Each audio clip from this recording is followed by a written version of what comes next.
Ажыбаев Казыбек Жумапович 1953 жылы 33 декабрда туылған. Мен болу тегірмен іштеп, адыратма арпаны майдалап, елге талқан жасап, елге берем. Келді. Менің уйым бар болчу, ошо бір күні момда сөйікті алып алып, чайнап жеп. Артынан қусам осынан алып алған. Жем берсем дағы сөйік жеп тұрып алды. Себеби, анан эмне себептен ушу экен деп, ошондон кийин ойлоно баштадым.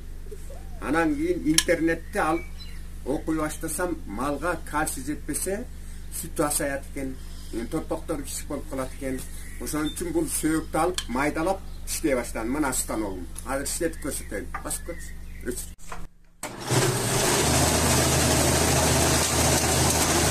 Майдалады. Эми муну уйга берсе, уйдун сүтү көбөйөт. Койлорго берсе, жүнү качественный болот.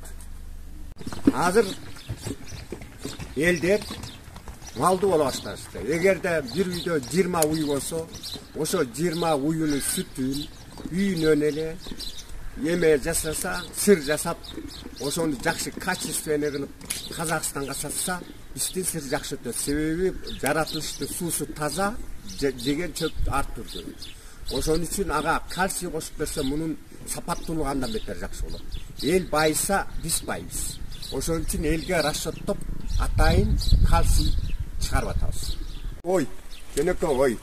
Бир кара кой бакса, ал бир кос берсе, косун сатса 5000 сомго сатат. Баккан акысына 1000 сом кетсе, таза киресе 4000 сом берет. Эгерде кара кой, ак кой багып, ак койдун жүнүн иштетип, токуп, костюм тигип сатса, бир кара ак кой 30 000 сом берет.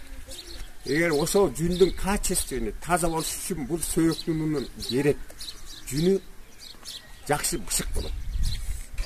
Ошо элди байтыш үчүн, жүндү, сүттү көбөйтүш үчүн станок керек. Ошо станок меники кичинекей болуп атат. Ушуну чоңойтуш үчүн мен старттап тиги кыргыз патенттен эме жасып акча сурагам. Алар окутуп атат, азыр кийин беребиз деген ой бар.